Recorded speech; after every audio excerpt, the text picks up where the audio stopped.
Hay grandísima cantidad de pacientes que no tienen que llegar a un abordaje quirúrgico y se les opera. Hay muchos médicos que la máquina va a hacer mejor que ellos su trabajo. Sí. Porque sí. se va a equivocar bastante menos. La medicina deportiva, por ejemplo, es patología muscular. La patología muscular no se ve en un hospital. Resonancia de control, se evalúa que el injerto es maduro, haces 4 test tontorrones hasta el alta competitiva, que en el caso de un cruzado podría ser a los 9, a los 10 meses, ¿no? Hospital que llegas y en urgencias te atiende una pantalla, y eso es algo que no gusta de momento al paciente. Es que he tenido muchos errores en mi carrera. Esa carrera no te ha dado las bases de conocimiento necesarias para hacer esa aplicación de conocimiento de una forma correcta. Creo que un título de fisioterapia no te avala para hacer una readaptación de una lesión, y creo que un título de CAFIT tampoco. Este es el podcast de Promovimiento. Muy buenas, bienvenido un día más al podcast de Promovimiento. Hoy es el último capítulo de la temporada, ya es el capítulo 24 histórico y el 12 de esta segunda temporada bastante intensa en lo personal y profesional, en la que hemos tenido muchos cambios, pero hemos seguido cumpliendo a nuestra cita de los podcasts, trayendo a especialistas a que nos aporten un poquito de luz de diversos temas para generar valor y que te pueda llegar al otro lado de la pantalla. Y para hacer la despedida de la temporada hemos traído un invitado muy especial que te voy a presentar ahora. Bienvenido, Joel, ¿qué tal? ¿Cómo estás? Encantado de estar aquí con vosotros, muchas gracias por la invitación, por supuesto. Bueno, ahora conocerás un poquito más a Joel. Antes de empezar el capítulo de hoy, tengo que presentarte a nuestro patrocinador principal del podcast. Es el software de entrenamiento online Trainer Studio. Y para ser honestos, he pasado de ser usuario de esa aplicación a estar colaborando con ellos en el desarrollo. El objetivo que tenemos con este software es poder facilitarte tu negocio de entrenamiento online de la forma en la que optimices mucho más tu tiempo. Vas a tener hasta 3 usuarios gratuitos para que empieces con esos primeros pasos que siempre se necesitan a la hora de poder arrancar en cualquier emprendimiento, y aparte tengo que decirte que le hemos añadido una funcionalidad nueva que te puede ayudar a dar un salto todavía más grande dentro del control de estas asesorías, y es un cuantificador de carga, de manera que vas a tener muchísimo más control sobre todo lo que planifiques a tus clientes. Así que si estás en ese momento de necesitar un software para mejorar tu cantidad de tiempo disponible y poder alcanzar a un mayor número de clientes, te dejamos el link en la descripción para que tengas además hasta un 20% de descuento los 3 primeros meses. Y ahora comenzamos con el episodio. Vamos a hacer unas pequeñas preguntitas muy rápidas para que la audiencia te referencie, y a partir de aquí ya empieza nuestra charla sin filtros y fluida, sin cortes, ¿vale? Perfecto. Venga, pues lo primero de todo, nombre completo. Joel Cuesta Gascón. Lugar de residencia. Madrid. Lugar de origen. Salamanca. Puencharro. Años de experiencia profesional. En la medicina en general diría que, perdón por enrollarme, 8, en deportiva 4 o 5. Vale, me he saltado la pregunta que iba justo delante de esta. Formación reglada. Soy médico rehabilitador, una especialidad médica. Vale, y la pregunta más difícil de estas primeras preguntas, defínete con una palabra.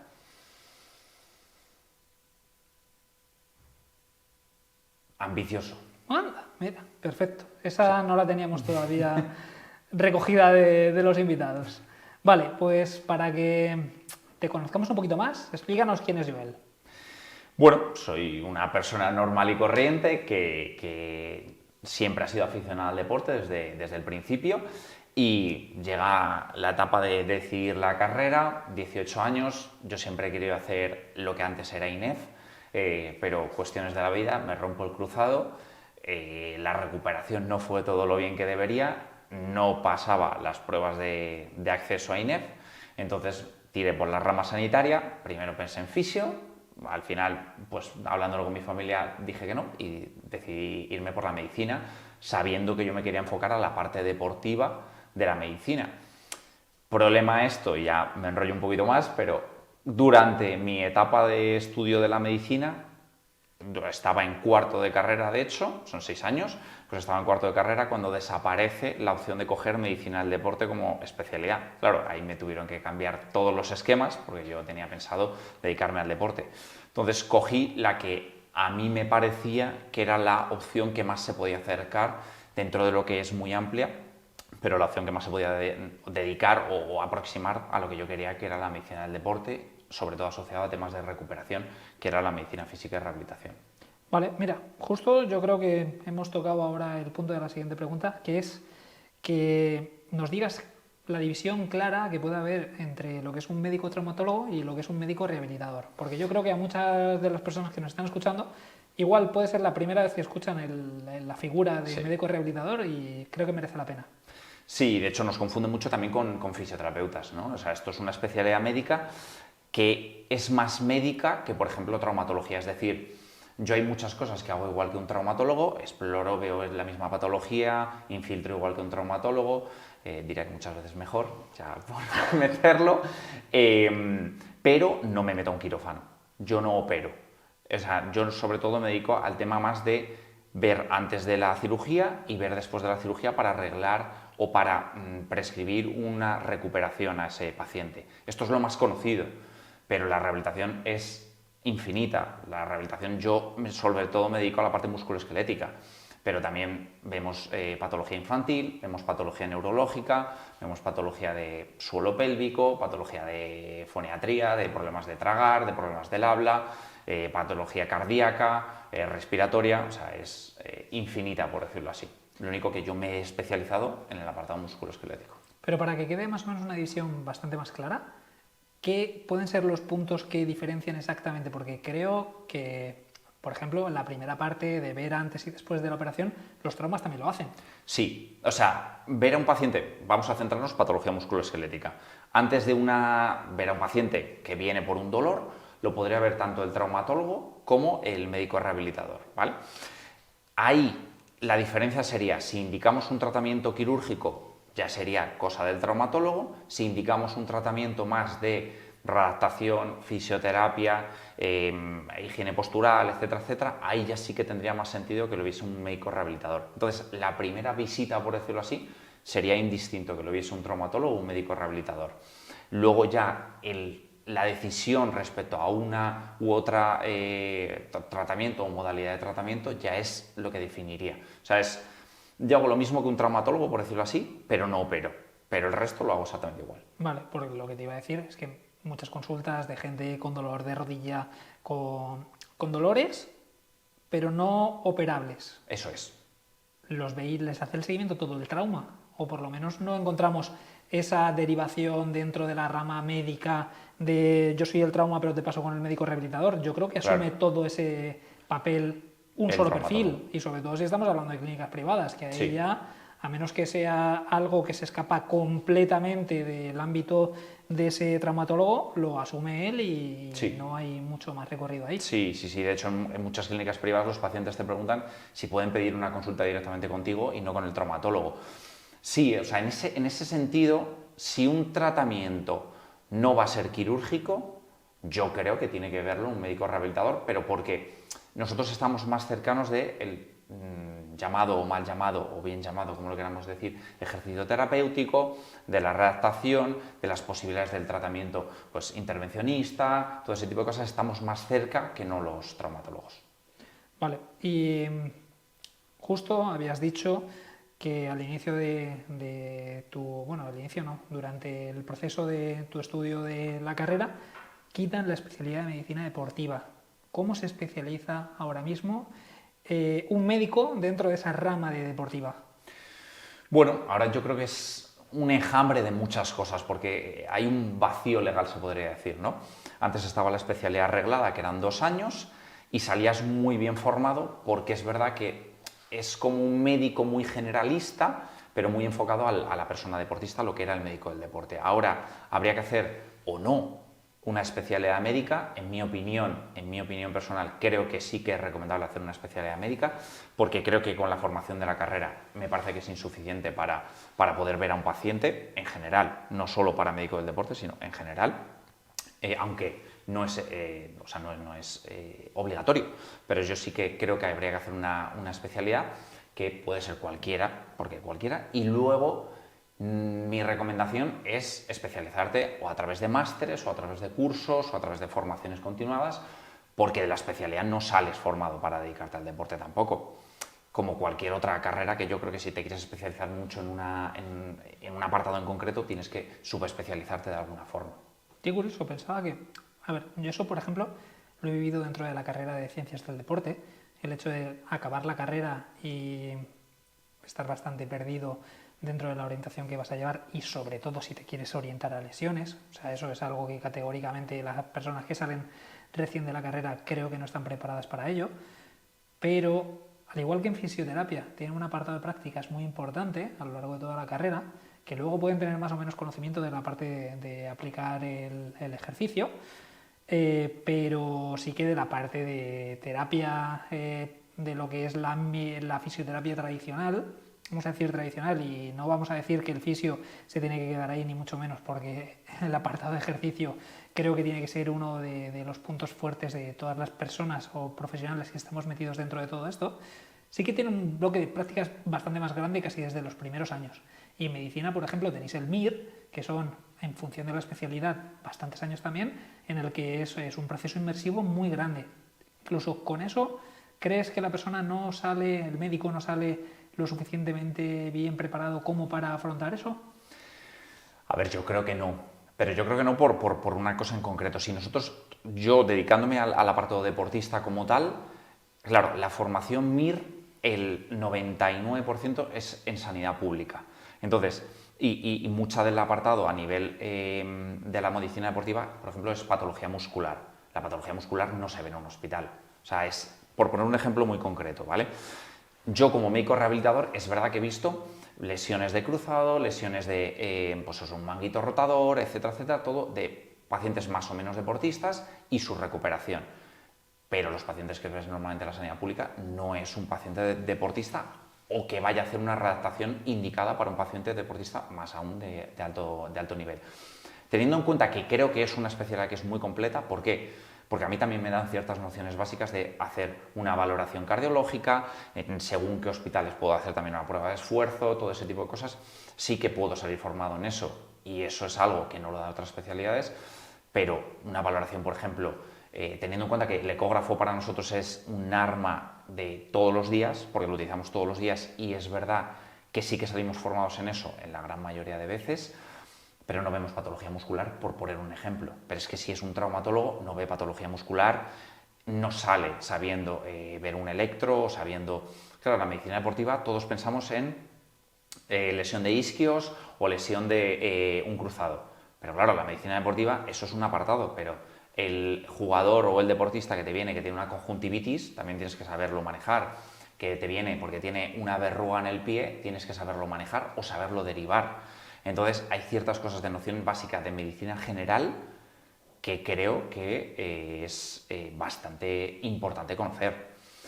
De hecho, te diría que la especialidad más completa o una de las más completas, yo voy a tirar por lo mío, evidentemente quitando rehabilitación, es medicina de familia para dedicarse al deporte, luego subespecializándote. Te tienes que subespecializar seguro, pero el saber, el manejo de las posibles urgencias médicas que puedas tener o de los posibles problemas que puedas tener de un deportista, creo que en muchos casos es casi más importante que saber la técnica quirúrgica del taller artroscópico para una rotura de un manguito rotador. Creo que eso es algo bastante más importante. Además, es que justo he tenido yo el caso con ciertas personas que llevo en asesorías de selección nacional, no voy a decir ni el deporte, que han tenido problemas de infecciones que por no haberse derivado o atendido a tiempo se han complicado mucho, mucho, mucho, hasta el punto de 3 semanas ingresados y tener que operar para limpiar la zona, porque una infección bacteriana puede complicarse hasta puntos muy, muy heavies. Sí, pero y no solo por la especialidad, luego también, claro, depende de los servicios médicos. Los servicios médicos, que es un tema que podemos abrir, no están muy bien estructurados.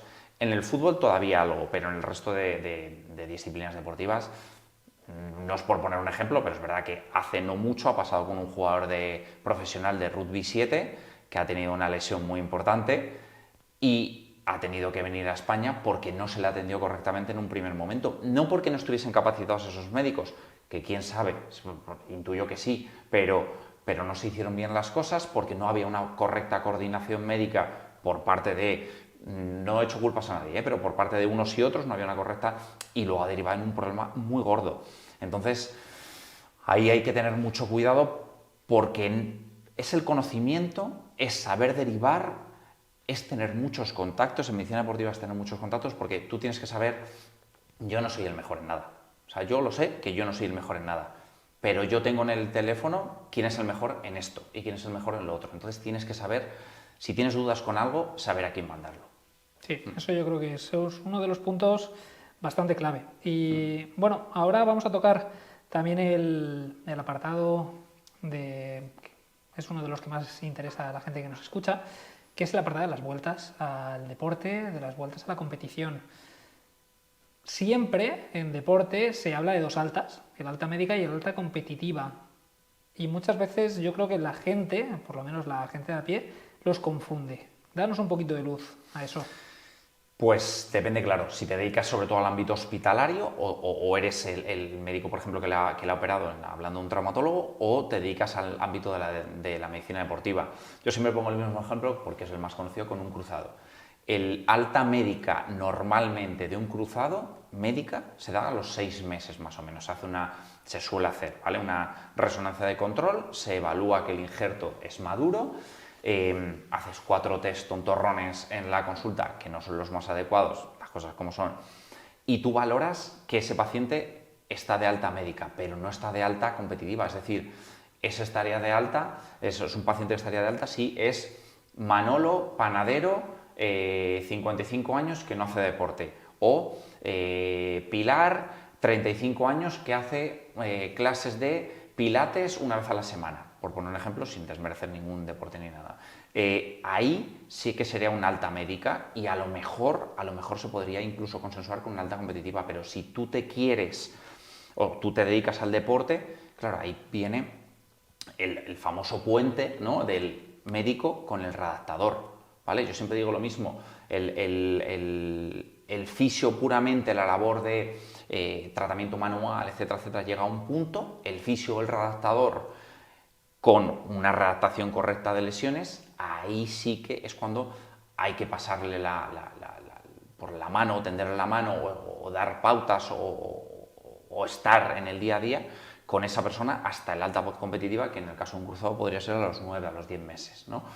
Entonces, y ahí tendrías que valorar otro tipo de cosas, claro, pero es que no es lo mismo una alta médica de un paciente sedentario que no va a hacer deporte, de una alta competitiva de un paciente deportista alto, medio nivel, que va a volver a practicar deporte. Entonces, en tiempo son muy diferentes.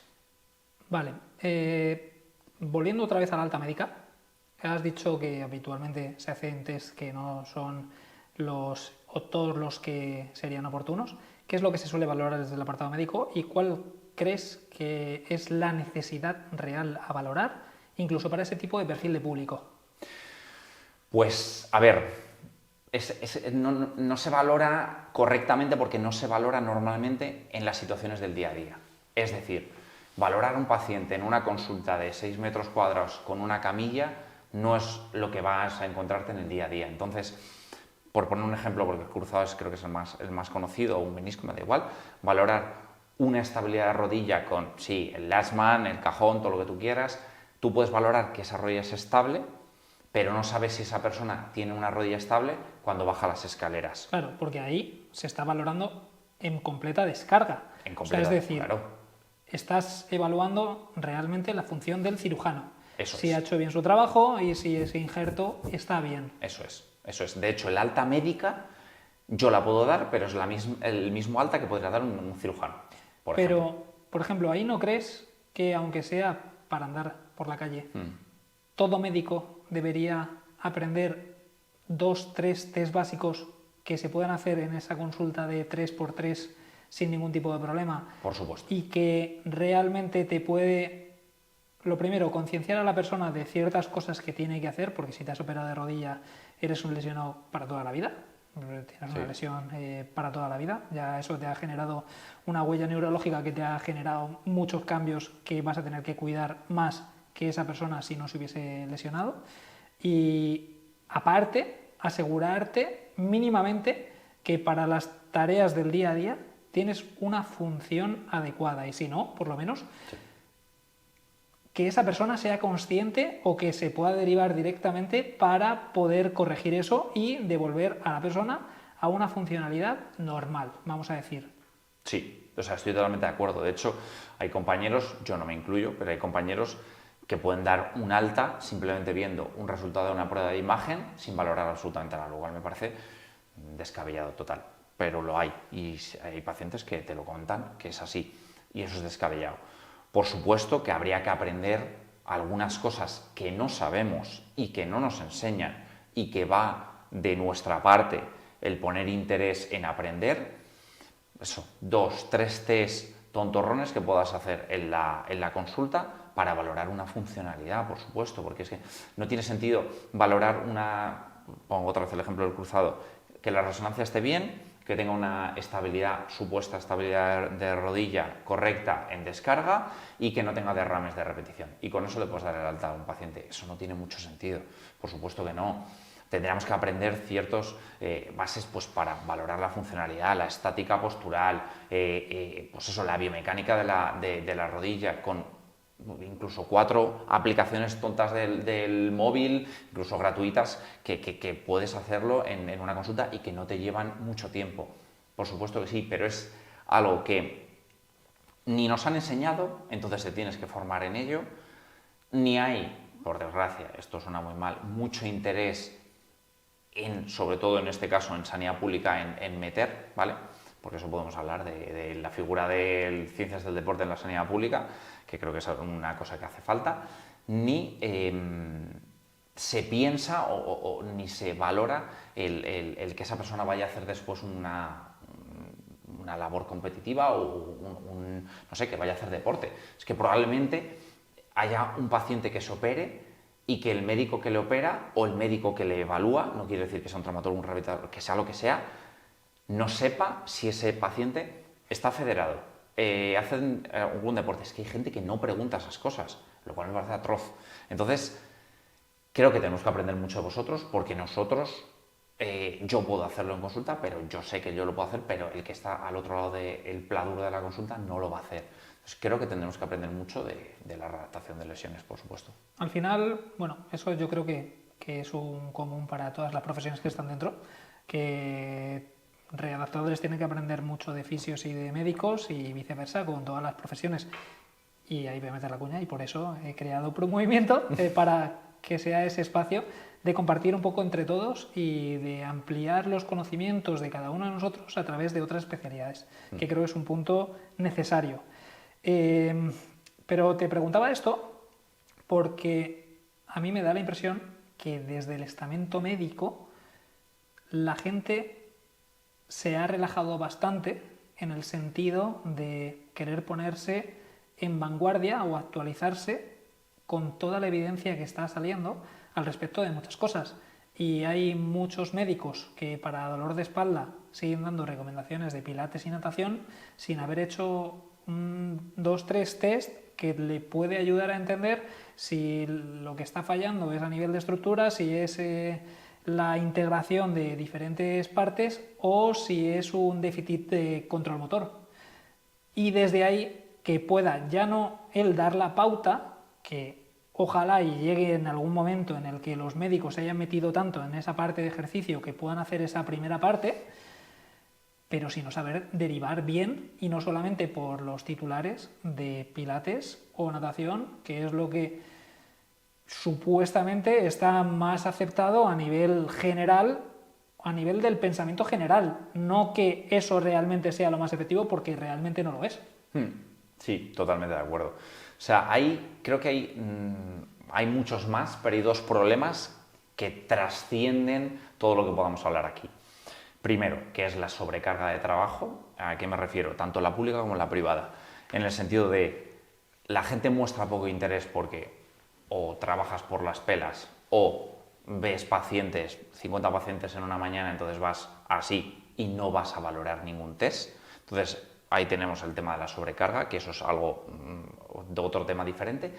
Luego, creo que también hay un componente de que creo que es erróneo y creo que las nuevas generaciones, por suerte, lo están corrigiendo, que es un componente un poco de elitismo, diría, ¿no? De incluso clasismo, de yo soy el médico, yo me dedico a operar o me dedico a infiltrar. Eso es un apartado más de un fisioterapeuta o de un CAFID que lo haga esa persona porque no es mi tarea. Entonces, como que escurrimos el bulto. Entonces, yo creo que esos dos problemas son cosas que trascienden y, por suerte, con promovimiento, entre otras cosas, esa segunda cosa yo creo que se está intentando corregir con las nuevas generaciones. Eso es lo primero. Luego, también hay una cosa que hay que tener en cuenta. Pues eso, nunca tenemos tiempos para valorar ni pues eso, la sobrecarga que comentaba. Y te iba a comentar otra cosa y se me ha ido ahora mismo la especie. Pero a lo que me quiero referir es, nosotros tenemos que poner de nuestra parte como colectivo médico para hacer según qué test, para valorar según qué funciones, etcétera, etcétera, porque lo que no puede ser es, pongo un ejemplo muy tonto, pero eso es así. Yo trabajando en la pública, yo me hacía mis esquemitas, siempre, pues yo trabajo con plantillas porque me gusta hablar con los pacientes y no estar escribiendo delante de los pacientes, entonces yo trabajo con plantillas.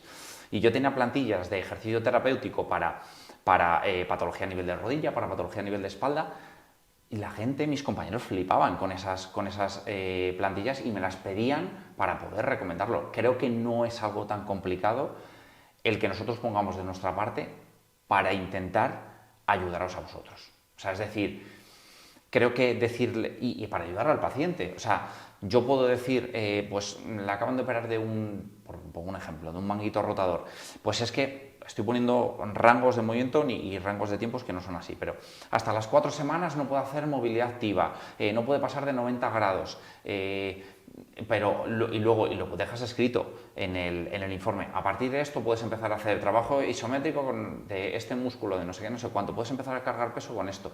Son indicaciones que no damos o por las dos razones que he dicho antes, o por vagancia, o no sé por qué. Pero está cambiando la cosa, por suerte. Porque ¿no crees, Joel, que la cosa va a cambiar y mucho con el tema de la inclusión de la inteligencia artificial? Que creo que por lo menos la gente que no vaya a meterse un poquito más en profundidad en otro campo, creo que su puesto de trabajo va a peligrar bastante, y también dentro del apartado médico. Porque en el momento que entrenes un poquito a ciertos modelos de inteligencia artificial, que se generen ciertos dispositivos para la medición de la estabilidad de la articulación que sea, y eso sabemos que puede no ser demasiado complicado en el momento en el que estamos, hay muchos médicos que la máquina va a hacer mejor que ellos su trabajo. Sí. Porque sí. se va a equivocar bastante menos. En el momento que le puedas pasar una resonancia y tengas un dispositivo con unos baremos para medir unos rangos articulares de estabilidad, por lo menos esa parte, si no te has metido a entender un poquito todo ese proceso que tiene que ir en consonancia con la recuperación de la propia estructura operada o lesionada, ese médico se va a quedar fuera de juego. Entonces, ¿qué es lo que crees que se va a demandar en esta medicina, que ya está llegando, por así decir? Pues mira, yo tengo una dualidad en el pensamiento, ¿no? ¿En qué sentido? Porque creo que, por suerte para mi profesión, el paciente sigue reclamando la atención médica personal, es decir, ya hemos visto que existen las videoconsultas, que hay típico hospital que llegas y en urgencias te atiende una pantalla, y eso es algo que no gusta de momento al paciente. Es posible que las nuevas generaciones se acostumbren y ahí tendremos un problema. Entonces, en ese sentido, confío y deseo que la gente le siga gustando el trato personal. Y luego hay una cosa que también hay que tener en cuenta. Yo considero que ningún paciente es igual a otro. Entonces, yo soy el primero que me ayudo con la IA para muchas cosas, pero hay ciertas cosas, cierta exploración física, luego claro, es que hay gente que no explora, que eso también es otro punto que podemos abrir, pero la exploración física, el tacto del paciente, ese rango de movimiento, hay cosas que son intangibles, yo creo, con la IA y porque mezclas muchas cosas. Mezclas ver la cara del paciente mientras tú estás moviendo un hombro, por ejemplo, o ver, no sé, una escoliosis a un paciente y cómo se curva, hace esa actitud escoliótica, no sé, o sea, hay ciertas cosas intangibles que creo que con la IA es complicado. Pero es verdad que la IA es una realidad, o sea, no podemos negar eso. Salió hace poco un estudio, porque supuestamente los médicos que más peligran con la IA, esto lo meto así como cuña de total, los médicos que más peligran con la IA son los radiólogos. Bueno, pues salió un estudio en el que comparaban una IA de no sé cuántos, o sea, no sé, de mucha capacidad de almacenamiento previa, con unos radiólogos que es verdad que no eran noveles, o sea, eran unos radiólogos que ya llevan unos cuantos años. Y el resultado es que todavía los radiólogos con experiencia tienen esa chispa en el ojo que no tiene la IA. Entonces yo confío y deseo que esa chispa no se nos borre y que nos siga haciendo un poco imprescindibles, aunque hay ciertas valoraciones que la IA nos lo va a hacer casi mejor que nosotros, por supuesto. Y creo que sobre todo es cuestión de tiempo. Por eso, sí. Yo me he estado poniendo, o he intentado estar visualizando lo que puede ser el futuro para ciertas profesiones, y creo que la parte de medicina se va a meter bastante dentro del apartado de abordaje activo. Es decir, que vais a dejar de ser recomendadores para ser personas que llevan los procesos activos por sí mismos. Ojalá, ojalá. De hecho, bueno, esto es muy simple y esto cada vez se opera menos. O sea, a nivel traumatológico cada vez se opera menos. En el deporte, la idea cada vez es mantener el tratamiento conservador en la grandísima mayor parte de patologías y, si no, el tratamiento quirúrgico. Pero ahora vamos a un congreso de traumatología y se habla mucho de readaptación, se habla mucho de manejo conservador, de terapias biológicas, etcétera, y un poquito menos que antes de cirugía. Por tanto, creo que nos tenemos que implicar, y por suerte, que es a mí lo que me gusta, creo que nos tenemos que implicar más en esa labor de vuelta a la competición, ¿no? Del return to play famoso. Yo creo que sí, sí, sí. No puedes acabar este episodio sin saber qué es ProMovimiento Academy. Hemos generado una comunidad que te va a aportar conocimiento a 3 niveles si te dedicas a la recuperación de lesiones. El primer nivel son los cursos que me he ocupado personalmente de generar una estructuración para que tengas una idea muy clara de cómo llevar a cabo esa recuperación de la lesión, desde la contextualización de la estructura, de las diferentes lesiones que se puedan dar, al establecimiento de las fases y criterios de superación de cada una de las fases de estas lesiones. El segundo nivel son las actualizaciones que vamos a tener mensuales con profesionales de primer nivel.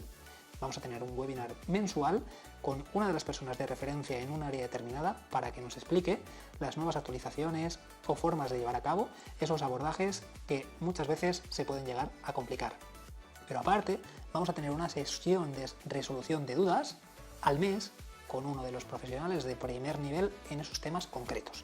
De esa forma podrás trasladar todas esas dudas que te puedan surgir a lo largo del proceso en ese momento a esa persona y que te la resuelva.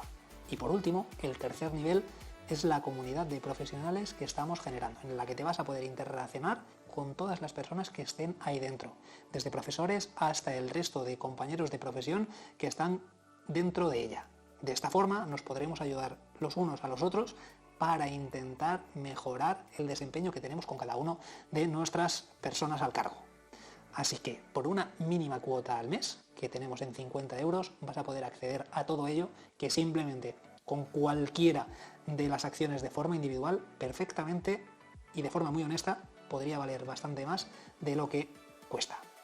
Así que te dejo el link abajo para que le eches un vistazo si te interesa. Lo que veo es que si ahora mismo hay lucha entre el colectivo de fisioterapia y CAFID por ese apartado de abordaje activo, se va a meter un nuevo jugador que van a ser los médicos, que van a estar cogiendo todo el apartado de ecografía, como es normal, todo el apartado de invasiva, como es normal, y también las partes, por lo menos iniciales, de ejercicio activo. Eso es lo que pienso que de aquí a 5 o 7 años va a poder estar pasando. Consultas en las que cada vez se va a prescindir un poquito más del apartado, o no se va a valorar tanto ese apartado de consulta tanto inicial por la parte médica, en la que se desarrolle el apartado de robótica, junto con seguir entrenando los diferentes modelos a través de especialistas de cada una de las disciplinas, yo creo que eso se puede cribar, pero todavía lo que es el abordaje activo, ahí es todavía más, yo creo, donde está ese intangible que es muy difícil de sustituir, y por eso también creo que estas profesiones que toquen el deporte, bueno, que toquen el abordaje activo, son las más difícilmente sustituibles por el apartado de tecnología. Claro, yo estoy totalmente de acuerdo. Es verdad que no voy a abrir el melón de quién tiene que hacer el ejercicio, si el fisioterapeuta o el de ciencias Yo me voy del a deporte. mojar. Lo tiene que hacer que lo sepa hacer bien. Bien. Que eso es uno de los puntos más importantes Claro. que tenemos. O sea, yo iba a decir algo parecido. Porque al final creo que estamos confundiendo una cosa de base, y es que tengas una carrera u otra significa que tienes un título, que has querido adquirir un conocimiento, pero en muchas ocasiones esa carrera no te ha dado las bases de conocimiento necesarias para hacer esa aplicación de conocimiento de una forma correcta. Y es que te tienes que basar luego en formaciones posteriores para especializarte en cada uno de esos campos. Y cuando te especializas en cada uno de esos campos y pasas tiempo viendo personas y llevando a cabo esos casos y te has generado esa parte de experiencia, entonces es cuando estás realmente capacitado para poder hacer ese tipo de recuperaciones. Entonces, el que la haga uno o la haga otro, independientemente de la fase, sin meternos ya en cuestiones de que el CAFID evidentemente no puede hacer nada invasivo, pero en lo que es toda la parte de ejercicio, desde primeras fases, deberían poder ser comunes entre profesiones. Lo que pasa que hay una lucha, que lo entiendo que es una lucha por el negocio, por tratar de sacar jugadores fuera de ese perfil. Pero lo que estás sacando, en muchas de las ocasiones, son buenos profesionales, muy buenos profesionales, que son incluso mejores que los otros que tienen la titulación para poder hacerlo, simplemente por el juego de poder. Total. O sea, yo creo que como todo, o como muchas cosas en la vida, por desgracia, es mucho tema también de dinero. Y creo que es lo que tú dices, es formarse correctamente. Creo que un título de fisioterapia no te avala para hacer una readaptación de una lesión, y creo que un título de CAFID tampoco, pero es que un título de medicina tampoco. O sea, yo tengo compañeros, y hablo desde la propia experiencia, tengo compañeros que no saben lo que significa un 1RM.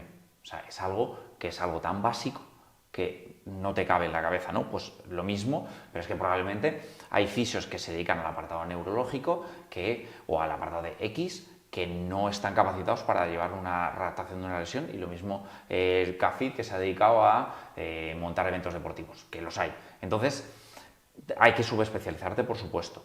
Entonces, volviendo a lo que decías antes, claro que cada vez tenemos que estar más interrelacionados, pero es que yo, o sea, en el ámbito del fútbol, es que yo no me planteo trabajar si no tengo a mi mano, o sea, en una mano un fisioterapeuta y en otra mano un redactador, o sea CAFID o lo que sea, pero es que no me lo planteo. Es que creo que es algo que tiene que ir todo de la mano, y ese tratamiento activo es lo que de verdad nos haga o no insustituibles, pero sí que nos hace como más partícipes, cada uno en su función y cada uno en su parcela, porque lesiones hay para todos, de esa recuperación del paciente, porque lo que queremos es mirar por el bien del paciente en este caso.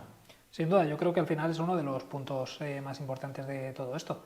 Y otra de las cosas que hemos tocado superficialmente, que quiero traer otra vez para acá, es el abordaje quirúrgico.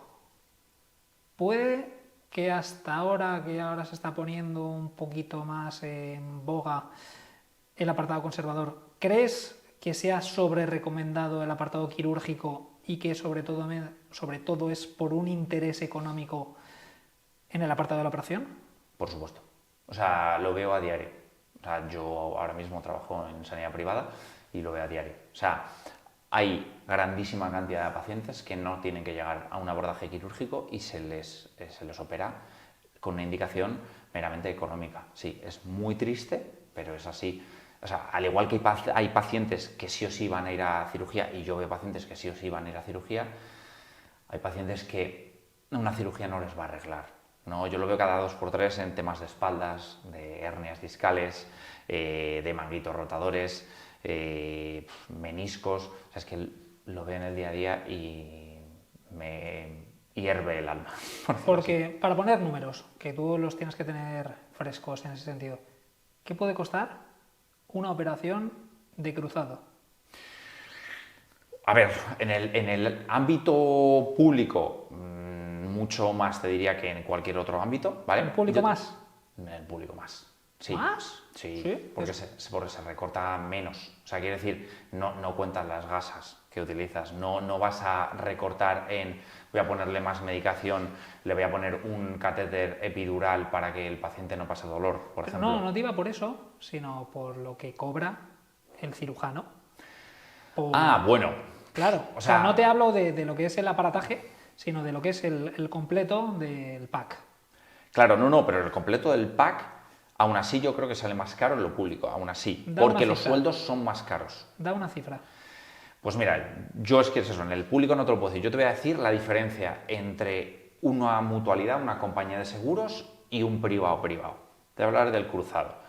Un cruzado en un privado-privado con un médico top a nivel español, a nivel mundial, te puede estar rondando entre los 12 y 15.000 euros. En una mutualidad, compañía de seguros, mucho menos, ¿vale? Porque al médico no lo sé exactamente porque depende mucho de la compañía, pero a lo mejor le pagan por una artroscopia de rodilla con un cruzado, pues si llega a lo mejor a los 700 euros, da gracias, ¿vale? Entonces, con todo el aparataje, el anestesista y demás, no creo que vaya más allá de los 5.000. O sea, no tiene nada que ver. En el apartado público como tal, a ver, no le pagas el sueldo al médico, pero hay muchos más medios. O sea, en una consulta privada, en un privado-privado es otra Estamos hablando cosa. de 15.000 euros, ¿eh? Sí, en un privado-privado eso es el no a más porque hay poco más que te llevan hasta el desayuno en una bandeja de plata. Pero en una compañía de seguros, muchas veces el cirujano está solo, un anestesista comparte quirófanos, hay un instrumentista, porque eso es obligatorio, y hay una persona que es la que ayuda a ese instrumentista, que puede ser o auxiliar o enfermero, si eso, y para compartir en varios quirófanos.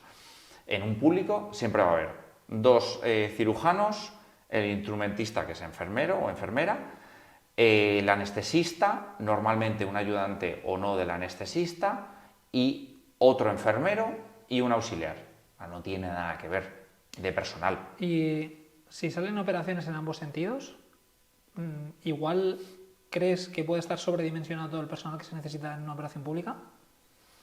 En muchos casos sí, por supuesto. O sea, quiero decir, el sistema de sanidad pública que tenemos es espectacular, yo lo voy a defender a muerte, es espectacular, pero hay que recortar.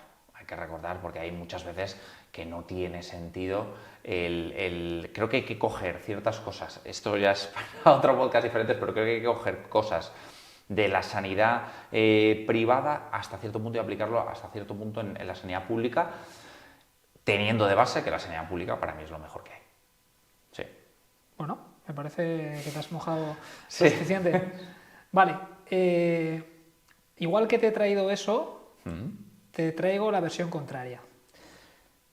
Hay muchas veces que se prescribe el abordaje conservador, pero luego se desecha y se opera. ¿A qué crees que se puede deber eso? ¿Realmente es que en ese paciente el abordaje conservador no ha funcionado? ¿O que no ha sido una buena aplicación por parte del profesional? Pues te diría que ambas cosas. Evidentemente hay profesionales que no pautan correctamente el tratamiento porque o no saben identificar correctamente al paciente. Identificar me refiero, no valoran la actividad física o la actividad funcional de los pacientes, se menosprecia mucho diría que se menosprecia mucho la edad del paciente en el sentido de pacientes mayores. O sea, no tiene sentido que, pongo el ejemplo más típico porque es lo más sonado, ¿vale? Una fractura de muñeca en un paciente que sea mayor de 70 años muchísimas veces no se va a operar. Y hay pacientes de 70 años que son muy activos, que tienen que cuidar de los nietos, que la recuperación va a ser bastante más sencilla si se opera, pero no se valora una cirugía, que en algunos sitios sí, ¿vale? Pero normalmente no se valora una cirugía, sino que se va a mantener un tratamiento conservador. ¿Tiene sentido? Pues muchas veces no. Entonces, eso a lo mejor es una incorrecta pauta de un tratamiento conservador. Y hay otras cosas que también que depende mucho del paciente. Hay pacientes que tienen un pánico terrorífico al quirófano. En muchos casos yo lo entiendo, al igual que hay pacientes que les encanta el quirófano y van demasiado rápido al quirófano, hay otros pacientes que por nada del mundo quieren irse a un quirófano, entonces se intenta todas las medidas y hay algunas veces que es que no hay por dónde cogerlo. O sea, es verdad que en paciente joven no suele pasar eso, porque el paciente joven está más habituado a que si se tiene que operar, se tiene que operar. Luego también está el tema laboral. Eres autónomo, no te puedes coger una baja, me voy a operar y me voy a quedar, no sé, 3 meses en el dique seco. Ni de broma. Es que ni de broma. Hazme lo que sea para que pueda seguir ganando dinero. Entonces, es complicado. Sobre todo te lo digo porque justo he tenido ahora el caso de una mujer que ha tenido un accidente de tráfico muy gordo, muy severo, y ha ido a la rehabilitación de Mutua, en la que ha dado con un muy mal profesional de la fisioterapia, me voy a mojar hasta atrás, y le ha hecho movilizaciones a alta velocidad, dolorosas, manifestando la paciente comportamientos defensivos y manifestando en la paciente que no quería que la realizasen ese tipo de manipulaciones. Eso la generó una vez ya que había dejado ya el collarín, estaba con una cierta normalidad, estaba casi para pedir el alta voluntaria para volver a trabajar, a tener que volverse a poner el collarín, a tener vértigos, a tener una serie de sintomatologías súper adversas. Y muchas veces, tanto a nivel de evidencia científica como de otra serie de publicaciones, dicen el fracaso del abordaje conservador.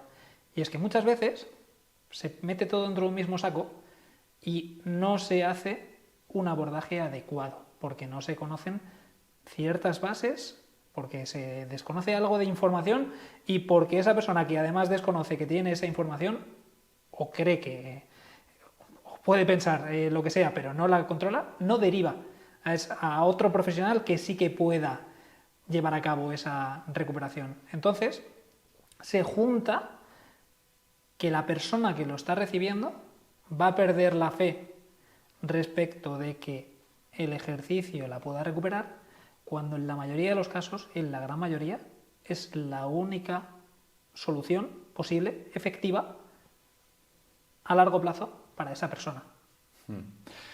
Mira, voy a dar una pincelada de lo que has dicho y me voy a mojar también, ¿vale? Una pincelada de lo que has dicho es que, salvo en mi opinión personal y lo que ha demostrado últimamente no digo que sea el caso de tu paciente, salvo una patología muy concreta, fracturas, etcétera, etcétera, a nivel cervical, ya no se ponen los collarines. O sea, ya por suerte, ni los collarines ni los cabestrillos, que a mí eso me pone enfermo, ver collarines y cabestrillos a todo el mundo, porque a mi padre me acuerdo yo de cuando era pequeño, por un mal llamado, que no me gusta llamarlo así, pero para que la gente lo conozca, latigazo cervical, pues un collarín cuando ya no tiene sentido. Eso como apunte, pero bueno. Y luego me voy a mojar. No vamos a poner el 100%, pero el 95% de la fisioterapia de una mutua, de una compañía, no vale para nada. O sea, no vale para nada, pero los propios fisioterapeutas y los propios compañeros te lo van a decir. ¿Por qué? Por el coste que pagan. Entonces, si tú pagas esto se puede decir porque esto es así, o sea, una compañía, llámese la que quieras, a un fisioterapeuta por una sesión de fisioterapia le va a pagar 5 euros. Entonces, claro, evidentemente tienen que tener a 18 pacientes a la vez para que les pueda salir rentable. Pero eso ya es otra serie de Eso cosas, es otra cosa, eso es porque otra cosa. realmente hay muchas clínicas que pueden negociar otra serie de precios y realmente, si ahí lo que igual ha sobrado, en el caso de esta persona, lo que igual ha sobrado es la mano de esa persona, que habría sido más productivo que simplemente se hubiese limitado a lo que se hace siempre, de poner las corrientes y darte una palmadita a la espalda y mandarte para casa, que no meterte a hacerte cosas a la paciente que además te está... O sea, es que son dolorosas. Claro, cuando realmente una rehabilitación, que se nos mete en la cabeza a todo el mundo, que se te mete en la cabeza, no tiene que ser dolorosa. Porque si es dolorosa, vas a generar unos mecanismos de protección en tu sistema nervioso que por un lado o por otro te van a salir y no son buenos. Sí. O O sea, aparte de eso, claro, aparte yo me estaba metiendo en el tema generalista, pero aparte de eso, por desgracia, también hay profesionales un poco de dudosa, no sé, profesionalidad, valga la redundancia, ¿no? Claro, el problema es lo que tú dices, o sea, si tú generas mucho dolor a tu paciente, luego también depende del paciente, pero si tú generas mucho dolor a tu paciente, ahí vas a generar, ¿no?, la llamada kinesiofobia, ¿no?, Justo. la movilidad, el miedo al movimiento, de que luego ese paciente es que vas a atrasar otros 3 escalones más porque te va a costar el triple por ese miedo generado, incluso por las adaptaciones a nivel del sistema nervioso central que tú dices. Por supuesto, hay profesionales que, bueno, pues que no hacen bien las cosas en todas las especialidades, o sea, en todos los campos.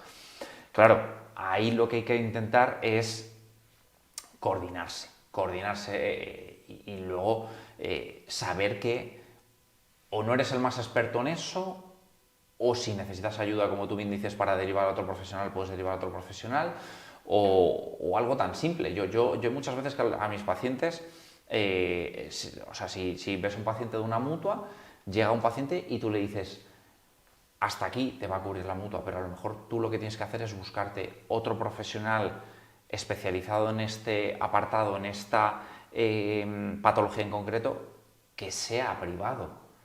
El problema es que muchas veces que la gente tiene, pues, cierto respeto o cierta cosa a pagar. ¿Y no crees? Espérate, te voy a hacer una cosa, que es que se te ha metido el micro por aquí y me estaba dando toque. Ah, vale. ¿Y no crees realmente que lo que tiene que cambiar es el modelo de mutua? Hombre, claro. Es el hecho de... Vale, hay en ciertas ocasiones que con muy poquito es suficiente, pero en la gran mayoría de los casos, sobre todo cuando nos estamos hablando de dolor o de una lesión importante, tienen que cambiar ciertos procesos de base, porque al final la persona acaba yendo a esos sitios privados para recuperarse bien, porque o lo haga en el momento porque entiende que tiene que estar bien, o porque después de estar mal dice no puedo vivir así, acaban acudiendo a profesionales externos. Con lo cual el sistema de mutua es fallido ya de base. Si no se lleva a cabo con el suficiente rigor, que en la mayoría de los casos no es así. Hay ciertas excepciones, pero en la mayoría de los casos podría ser así. A ver, está claro que, como bien dice el dicho, la pela es la pela. Entonces, el sistema de mutuas se rige por el dinero. Entonces, no es correcto. Al igual que digo que la sanidad pública para una redactación de un paciente con un interés a nivel deportivo tampoco creo que sea la más adecuada, te digo que en la mutualidad, o sea, las mutuas tampoco. O sea, pero está bien, o sea, está bien que a nivel deportivo, igual, oye, no es el foco, si quieres terminar de hacerlo a nivel deportivo, búscate tú lo que quieras por ahí, pero yo te voy a devolver a la normalidad.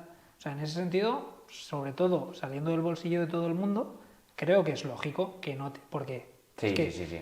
Es que para la gente que todavía no haya experimentado una lesión y que no sea un deportista de alto nivel, la readaptación es muy compleja, realmente. Y para devolver a una persona un rendimiento pasa mucho tiempo y tienes que controlar muchas series de variables ya más orientadas a rendimiento. Con lo cual entiendo que por lo menos el paquete de seguridad social te cubra la base, pero que luego si tú necesitas terminar de ajustar tu cuerpo a nivel profesional, pues requieras personas externas al servicio público. Yo creo que en ese sentido es lógico, pero asegurar de base correctos niveles de fuerza, de movilidad, de poder generar tu funcionalidad para tu día a día, sí que podría llegar a ser interesante. Sí, o sea, eso normalmente en la sanidad pública lo vas a conseguir, lo que tú dices, y en muchos casos en las mutuas o en las compañías de seguros también. Pero yo que he sufrido 2 rehabilitaciones de un cruzado en compañías de seguro, nunca es suficiente. Nunca es suficiente. Es verdad que no van a trabajar, o sea, te van a mantener para tu funcionalidad del día a día, pero no te van a trabajar pues a nivel neurosensorial, a nivel de biomecánicamente, o sea, no te van a estudiar como tal, no van a ver tu funcionalidad, no te van a valorar, no te van a hacer test. Esas cosas en el sistema de mutuas. Es que realmente no es tan complicado.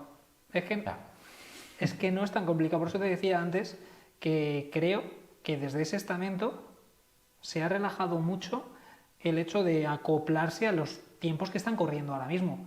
Entiendo que antes de tener aplicaciones de móvil, de tener plataformas de fuerza, de tener sensores de fuerza, pues oye, y de no conocer realmente las valoraciones funcionales, podrías llegar a tener ese grado de excusa. Es lógico, no está al alcance de todo el mundo, pero desde hace 5 o 6 años la valoración funcional está ciertamente a la orden del día. Yo cuando empecé dentro de todo esto, sobre el 2013-2014 te diría más, éramos los pioneros que habíamos estudiado las corrientes de Estados Unidos, que estaban empezando a hablar de sentadillas una pierna, son así, o sea, y demás.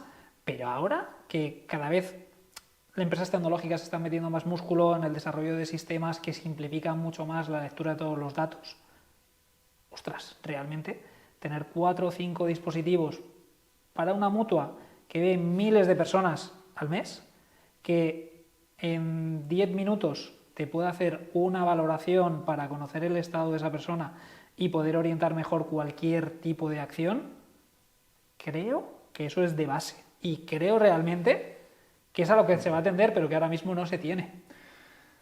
A ver, luego también, o sea, está el concepto económico, que todo lo que sea una empresa, gastarse más dinero, van a intentar recortar siempre. Y luego también está, por eso lo de cómo me he definido yo, ¿no? De la ambición. La ambición por aprender, no es ambición, no me refiero al tema cuando me defino a nivel económico, sino ambición a nivel de conocimiento, de adquirir cada vez más capacidades.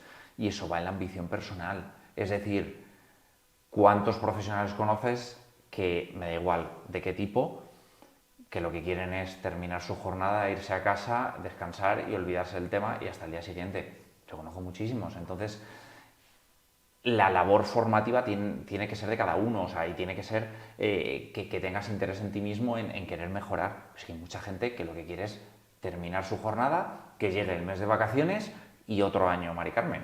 Y es así. Entonces, también falta un poco, por desgracia yo creo, y por suerte creo que están cambiando las últimas generaciones, pero falta mucha ambición personal. Sí, pero eso realmente puede ser común a todas las personas. Sí. Y es lo que diferencia realmente a grandes profesionales o a personas que se van a convertir en grandes profesionales de personal o profesional que se queda en un terreno bastante mediocre y ambiguo.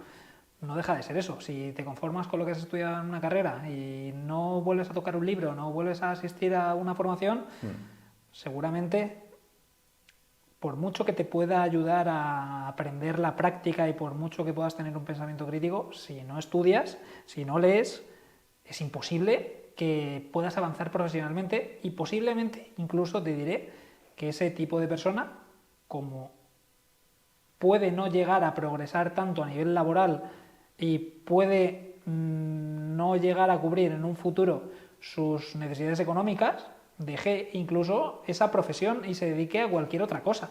Porque a día de hoy, por lo menos te hablo de CAFID, la gran inmensidad de personas que salen van hacia educación porque piensan que van a tener un trabajo fijo para toda la vida y que eso ya les va a resolver y a cubrir todo lo demás. Los pocos que se meten en la parte de ejercicio, que con el tiempo cada vez están siendo un poquito más, de primeras empiezan por monitor.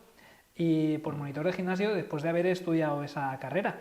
Y los que no siguen tratando de especializarse, metiendo horas después de haber hecho esa jornada, no salen de ahí y posiblemente con los salarios que se mueven en la gran mayoría de grandes superficies, que es salario mínimo interprofesional, pues no llegas. 1.200 euros en una ciudad como Madrid no llegas. Entonces es o especializarte o morir en el camino. Claro, o sea, es que esto es un tema también de la sociedad en general.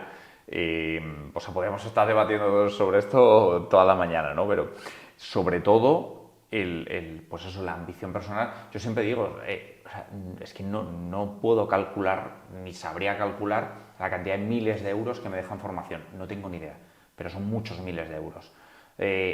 Claro, es que eso va, pues eso, en uno mismo, en querer formarse.